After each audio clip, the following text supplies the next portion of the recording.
Welcome to RJ next exam. RJ next exam में आपका स्वागत है दोस्तों। आज है 24 अप्रैल 2020। 24 अप्रैल 2020 के राजस्थान के जितने भी इम्पोर्टेंट करंट जीके के क्वेश्चन हैं वो हम आज डिस्कस करेंगे। अगर दोस्तों हमारे ये क्वेश्चंस आपको अच्छा लगे तो हमारा चैनल आरजे नेक्स्ट एग्ज़ाम को सब्सक्राइब ज़रूर कीजिए और पास में लगी बेल आइकन की घंटी को भी दबा दीजिए ताकि आपको मॉर्निंग में इस वीडियो की नोटिफिकेशन हमेशा मिल सके। और इस वीडियो की पीडीएफ आप इस वीडियो के डिस्क्रिप्शन में जाकर वहां से डाउनलोड कर सकते हो। और दोस्तों मेरे इस वीडियो के अंत तक बने रहिए। अंत में मैं आपसे एक क्वेश्चन पूछूंगा जिसका आंसर आप मुझे कमेंट बॉक्स में अवश्य दीजिए। चलिए दोस्तों हम आज के क्वेश्चन डिस्कस करते हैं। आज का पहला क्वेश्चन क्या है? आज का पहला क्वेश्चन रहा आपके सामने। क्या है पहला क्वेश्चन? हाल ही में कोरोना वायरस से लड़ने के लिए किस राज्य ने आयु एवं सेहत साथी ऐप लॉन्च किया है? तो किस राज्य ने किया है? राजस्थान राज्य ने ये ऐप लॉन्च किया है। कौन सा ऐप? यानी ऑप्शन बी राइट है, आयु एवं सेहत साथी ऐप लॉन्च। ये राज्य सरकार ने किसके साथ मिलकर इस ऐप को लॉन्च किया है? तो राज्य सरकार ने है वो मेड कार्ड के साथ मिलकर इस ऐप को लॉन्च किया है। ये ऐप क्या कार्य करेगा? जो नॉन कोरोना वाइज है, यानी जो जिसके कोरोना नहीं है, जो अस्पताल में जाके इलाज करवाते हैं, वहाँ पर भीड़ इकट्ठा न होने की वजह से इस ऐप के जरिए ही ऑनलाइन डॉक्टर से सेहत के बारे में जानकारी ले सकते हैं और अपने दवा को भी अपने घर तक मंगवा सकते हैं। अभी हाल ही में राजस्थान के 7 जिलों में शुरू किया गया है। 7 जिले कौन कौन से हैं? तो कोटा है, उदयपुर, श्री गंगानगर, बीकानेर, अजमेर, पाली और जयपुर। इन 7 जिलों में इस आयु एवं सेहत साथी ऐप को लॉन्च किया गया है, जिसके चलते हैं वो हेल्पलाइन नंबर दिया गया है जिससे हम बात कर सकते हैं। नंबर क्या है? 78 यानी 78 16 81 11 और 11। इन नंबरों के माध्यम से हम हेल्पलाइन ले सकते हैं और अपने जो सेहत के बारे में जानकारी ले सकते हैं। और ये ऐप के द्वारा हिंदी व अंग्रेजी में दोनों से हम बातचीत कर सकते हैं। तो इस क्वेश्चन से आपको दोस्तों इतनी जानकारी मिलती है, क्योंकि कोरोना वायरस के चलते हमारी सरकार है वो तरह तरह के उपाय लेके आ रही है। अब चलते हैं नेक्स्ट क्वेश्चन। और आज का नेक्स्ट क्वेश्चन क्या है? आज का नेक्स्ट क्वेश्चन है कि हाल ही में 2 नंबर क्वेश्चन है, हाल ही में किस राज्य को आधिकारिक रूप से कोरोना मुक्त घोषित किया गया है? यानी अभी हाल ही में किस राज्य को आधिकारिक रूप से कोरोना मुक्त घोषित किया गया है? तो वो किया गया है गोवा को, यानी ऑप्शन सी राइट है। अभी हाल में भारत में गोवा राज्य को पूर्ण रूप से कोरोना मुक्त घोषित कर दिया गया है। अभी पिछले 7 दिनों में एक भी जो पॉजिटिव मामला नहीं आया है, सब के सब नेगेटिव मामला आया है, जिसके चलते हैं या इस राज्य को कोरोना मुक्त घोषित कर दिया गया है। अब किस राज्य को किया गया है? तो गोवा को किया गया है। तो गोवा के बारे में जान लेते हैं। गोवा की कैपिटल क्या है? पणजी। और यहाँ के सीएम कौन है? तो प्रमोद सावंत। और यहाँ के गवर्नर है सत्यपाल मलिक। और गोवा मुक्ति दिवस कब मनाई जाती है? तो वो 19 दिसंबर को मनाया जाता है, क्योंकि 19 दिसंबर 1961 को गोवा पुर्तगालियों से आज़ाद किया गया था। और गोवा दिवस कब मनाई जाती है? वो मनाई जाती है 23 मई को। कब? 23 मई को गोवा दिवस मनाई जाती है। गोवा का नेशनल अभ्यारण्य की बात कर लेते हैं तो यहाँ पर एक भगवान महावीर नेशनल पार्क है तथा एक डॉक्टर सलीम अली पक्षी अभ्यारण्य है। तो इन दोनों के बारे में आपको याद रखना है। अब एक और मणिपुर है, मणिपुर राज्य है जो भी कोरोना से मुक्त घोषित किया जा चुका है, लेकिन प्रथम गोवा है, ये भी आपको याद रखना है। अभी भारत में कोरोना के मामले देखते हुए अभी कम हो रहे हैं, लोगों ने इस कोरोना के जितने भी नियम हैं उनका पालना की जा रही है। अब चलते हैं अगला क्वेश्चन। आज का अगला क्वेश्चन क्या है?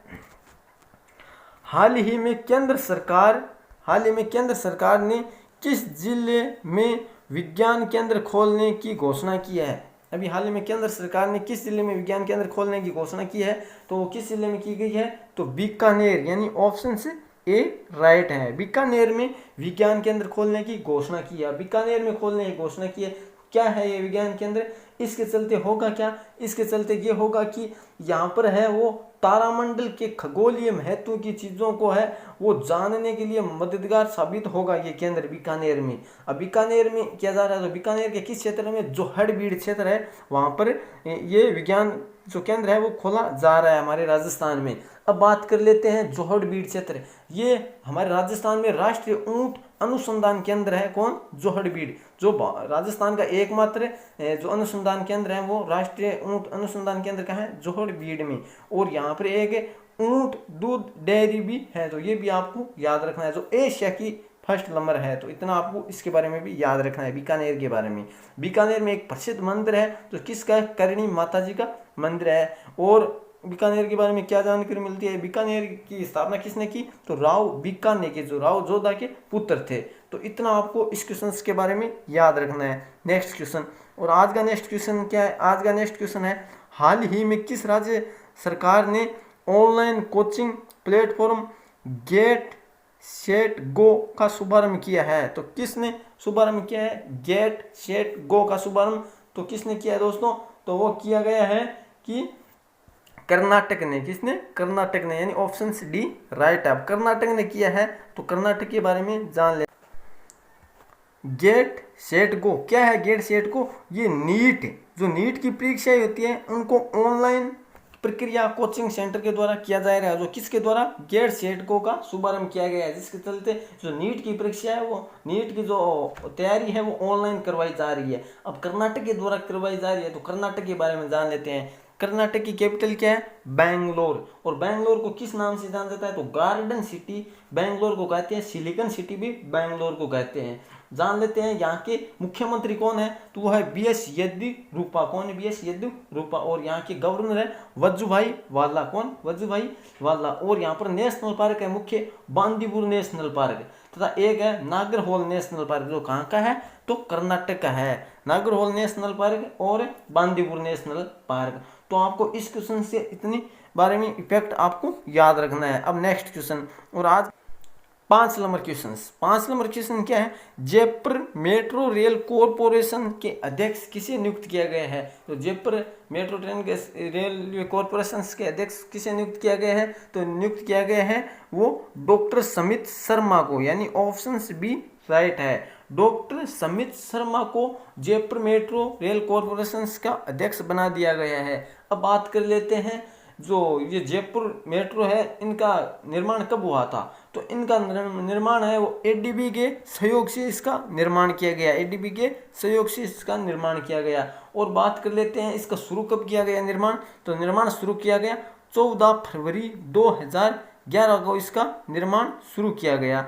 और इसका शुभारंभ कब हुआ, तो इसका शुभारंभ हुआ 3 जून 2015। कब, 3 जून 2015 को इसका शुभारंभ किया गया।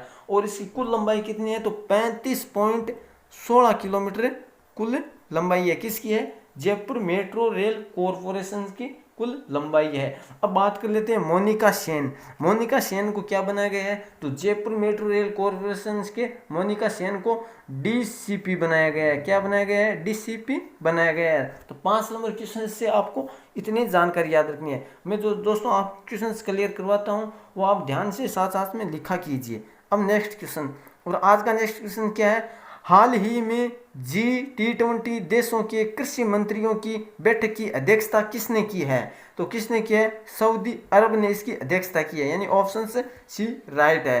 अभी हाल ही में मंत्रियों की, कृषि मंत्रियों की, जो हमारे प्रधानमंत्रियों की सभी जो बैठक G20 की बैठक हो रही है वो सभी सऊदी अरब इनकी अध्यक्षता कर रहा है। अब बात कर लेते हैं जो कृषि मंत्रियों की अध्यक्षता वो भारत की तरफ से किसने पार्टिसिपेट किया है, तो भारत की तरफ से किसने पार्टिसिपेट किया है, तो किया है हमारे कृषि मंत्री कौन है, नरेंद्र सिंह तोमर ने भारत की तरफ से पार्टिसिपेट किया है। अब बात कर लेते हैं, इससे पहले ये जो बैठक हुई है ये वीडियो के द्वारा कॉन्फ्रेंस के जरिए हुई है, क्योंकि अभी कोरोना वायरस के चलते अभी सभी वीडियो कॉन्फ्रेंस के जरिए बैठक की जा रही है। इससे पहले हुई थी वित्त मंत्री की बैठक जो G20 की हुई थी सऊदी अरब में, इसकी अध्यक्षता किसने की, तो निर्मला सीतारमण ने जो वित्त मंत्री है। और वर्चुअल समिट की बैठक की थी जिसमें हमारे प्रधानमंत्री मोदी जी ने इसकी बैठक की। और अगली समिट जो होगी वो भी सऊदी अरब के द्वारा ही की जाएगी। अब बात कर लेते हैं सऊदी अरब। तो सऊदी अरब की कैपिटल क्या है, तो वो है रियाद। क्या है कैपिटल, रियाद है। और यहाँ की मुद्रा को क्या कहा जाता है, सऊदी रुपया कहा जाता है, सऊदी रियाल कहा जाता है। और यहाँ की किंग कौन है, वो है सलमान ऑफ सऊदी अरबिया। कौन है, सलमान ऑफ सऊदी अरेबिया। तो आपको इस क्वेश्चन के बारे में इतनी याद रखना है दोस्तों। G20 ये बहुत सारे दोस्तों के इफेक्ट रहता है कि इसमें 20 देश है, जबकि ऐसा नहीं है, इसमें 19 देश है प्लस यूरोपियन देश है। यूरोपियन में जितने देश है वो देश और प्लस 19 अलग देश, इससे मिलकर ये G20 बनता है। अब चलते हैं अगला क्वेश्चन। हमारा अगला क्वेश्चन क्या है, मोहनलाल सुखाड़िया विश्वविद्यालय के प्रोफेसर पद पर किसे नियुक्त किया गया है। मोहनलाल सुखाड़िया है, इसके प्रोफेसर पद पर किसे नियुक्त किया गया है। तो इसके पद पर जो नियुक्त किया गया है वो किसे नियुक्त किया है आप बताएंगे। तो सुबीर जो किया गया है वो किया गया है राजेश कुमार को, यानी डॉक्टर राजेश कुमार दुबे को नियुक्त किया गया है। लेकिन अभी इन्हें वापस निरस्त कर दिया गया है। नियुक्त पहले किया गया था लेकिन अभी इसे निरस्त कर दिया गया है। किसने किया है। तो राजस्थान के राज्यपाल कलराज मिश्र ने इनको नियुक्त किया है। और पहले की तरह ही जो मोहनलाल सुखाड़िया है विश्वविद्यालय, इसका प्रोफेसर किसे बना दिया गया है। तो इसका प्रोफेसर बना दिया गया कनिका शर्मा को। किसे, कनिका शर्मा को इसका पुनः प्रोफेसर बना दिया गया है। तो अभी निरस्त किया गया है। निरस्त किसे किया गया है। तो निरस्त किया गया है वो किया गया है डॉक्टर राजेश कुमार दुबे को।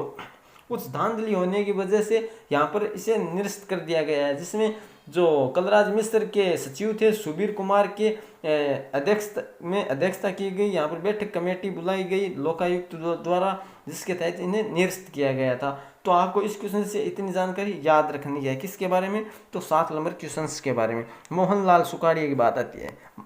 मोहनलाल सुखाड़िया कौन है। तो मोहनलाल सुखाड़िया है वो जो राजस्थान के मुख्यमंत्री थे, जिसका कार्यकाल है सर्वाधिक कार्यकाल था। तो इतना आपको इस क्वेश्चन के बारे में याद रखना है। नेक्स्ट क्वेश्चन, और आज का नेक्स्ट क्वेश्चन क्या है, हाल ही में जब भी दिल्ली को किस कंपनी का नया सीईओ नियुक्त किया गया है। किस कंपनी का नया सीईओ नियुक्त किया गया है, यानी आपके सामने डेविड ली, यानी डेविड ली दिल्ली को किस कंपनी का नया सीईओ नियुक्त किया गया है। तो यहाँ पर दोस्तों डेविड ली है, वे भी नहीं है, डेविड ली क्या है, डेविड ली को किस कंपनी का नया सीईओ नियुक्त किया गया है। तो नियुक्त किया गया है वो किया गया है वाई इंडिया, यानी हुवाई भी कहा जाता है इसे, वाई इंडिया, यानी ऑप्शन ए राइट है। यानी डेविड ली, यहाँ पर नाम है डेविड ली, डेविड ली को किस कंपनी का नया सीईओ नियुक्त किया गया है। तो हवाई इंडिया कंपनी का सीईओ नियुक्त किया गया है। अब हवाई इंडिया कंपनी का सीईओ नियुक्त किया गया है तो इस कंपनी के बारे में जान लेते हैं। कंपनी की स्थापना कब हुई थी। तो कंपनी की स्थापना हुई थी 1987 को। और इसका मुख्यालय क्या है। इसका मुख्यालय है चीन। और इसका प्रेजेंट समय में इसके ग्लोबल सीईओ कौन है, वो है रेन जेन फेई। कौन है, रेन जेन फेई। तो आपको 8 नंबर क्वेश्चन से इतनी याद रखना है, इतना। अब चलते हैं नेक्स्ट क्वेश्चन। राजस्थान में वर्तमान समय में कुल कितनी ग्राम पंचायत है। तो वर्तमान समय में कुल कितनी ग्राम पंचायत है। तो वह है 11,152 ग्राम पंचायत है। इससे पहले राजस्थान में कुल कितनी ग्राम पंचायत थी। तो पहले ग्राम पंचायत थी 9,888, जिसमें कितनी बढ़ाई गई। तो जिसमें बढ़ाई गई थी वो बढ़ाई गई थी 1264, जिस जो जोड़कर कितनी की हुई तो 11,152 हो गई, जो अभी राजस्थान में की गई। किसके द्वारा। तो किसकी अध्यक्षता में। तो राजस्थान के उप मुख्यमंत्री कौन है। तो सचिन पायलट की अध्यक्षता में इनका गठन किया गया, जिसमें इतनी पंचायतें एक्स्ट्रा जोड़ी गई, यानी पंचायतें में गांव को कम किया गया। अब बात कर लेते हैं पंचायत राज। तो हमारे भारत में सर्वप्रथम पंचायत राज की शुरुआत कहाँ से हुई। तो हमारे राजस्थान में हुई, नागौर जिले के बगदरी गांव से। कब हुई। 2 अक्टूबर 1959 को। किसने की। तो पंडित जवाहरलाल नेहरू ने की। कौन थे पंडित जवाहरलाल नेहरू। तो भारत के प्रथम प्रधानमंत्री थे। अब बात कर लेते हैं पंचायती राज व्यवस्था। तो ये किस अनुच्छेद में आता है। तो अनुच्छेद 40 के अंतर्गत। भाग कौन सा है। अनुच्छेद 40 के अंतर्गत जो अनुसूची है वो 11 अनुसूची और विषय है इसमें कुल 29। किसमें 29 विषय है। तो पंचायती राज व्यवस्था में जो 73वां संविधान संशोधन हुआ था 1993 में, इसकी जो पंचायती राज को जोड़ा गया। यहाँ पर कुछ समितियां हैं, जो बलराम राय मेहता समिति है, बलवंत मेहता समिति है, अशोक मेहता समिति है, जीवी के राव समिति है और डॉक्टर एल.एम. सिंघवी समिति। इस समिति के द्वारा जो पंचायती राज व्यवस्था में परिवर्तन किया गया। तो आपको पंचायत राज से भी इतना याद रखना है। अब चलते हैं अगला क्वेश्चन। हमारा अंतिम क्वेश्चन क्या है। हाल ही में किस राज्य सरकार ने सीएम कोविड-19 योद्धा कल्याण योजना शुरू की है? तो किस राज्य ने ये कल्याण योद्धा योजना शुरू की है?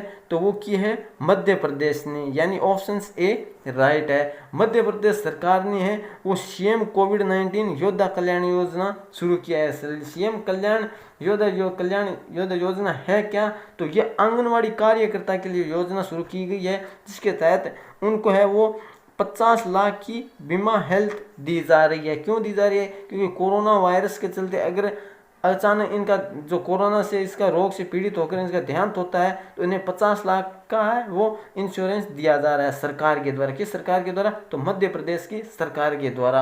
अब बात कर लेते हैं मध्य प्रदेश के बारे में। तो मध्य प्रदेश की राजधानी क्या है? तो वह है भोपाल। और यहाँ के नए मुख्यमंत्री कौन है? तो वह शिवराज पाटिल। और यहाँ के राज्यपाल कौन है? लालजी टंडन। तो इनके बारे में इतना याद रखना है। और मध्य प्रदेश में अभी पहले रेडियो स्कूल भी लॉन्च किया गया था जो कोरोना वायरस के चलते। और यहाँ पर नेशनल पार्क है जिसका नाम है कान्हा नेशनल पार्क, एक है बांधवगढ़ नेशनल पार्क, एक है संजय नेशनल पार्क, एक है पन्ना नेशनल पार्क और एक है सतपुड़ा नेशनल पार्क। तो ये नेशनल पार्क भी आप इनके बारे में मध्य प्रदेश के बारे में याद रखेंगे। अब चलते हैं लास्ट वीडियो क्वेश्चन। हमारा लास्ट वीडियो क्वेश्चन क्या है कि पृथ्वी दिवस कब मनाया जाता है? तो आपके 4 ऑप्शंस है। राइट था ऑप्शन डी, यानी 22 अप्रैल को पृथ्वी दिवस मनाया जाता है। थीम क्या थी पृथ्वी दिवस की? तो क्लाइमेट एक्शन इसकी थीम थी। तो बहुत सारे दोस्तों ने इसके बारे में डिटेल से बताया, कमेंट करके भी बताया। तो मैं एक बार फिर से कहूँगा कि आपको जितना जिस क्वेश्चन के बारे में वो आप कमेंट में लिखा कीजिए, क्योंकि जो आप लिख देते हो वो आप कभी नहीं भूलते। अब बात कर लेते हैं आज का क्वेश्चन। आज का क्वेश्चन क्या है? मोहम्मद रफ़ी किस राज्य के नए मुख्य न्यायाधीश नियुक्त किए गए हैं? तो आपके सामने 4 ऑप्शंस है। राइट ऑप्शंस के बारे में आप मुझे कमेंट बॉक्स में कमेंट करके अवश्य बताएंगे। अगर मेरा ये वीडियो आपको अच्छा लगा तो अपने दोस्तों के साथ ज़्यादा से ज़्यादा इस वीडियो को शेयर कीजिए। धन्यवाद दोस्तों।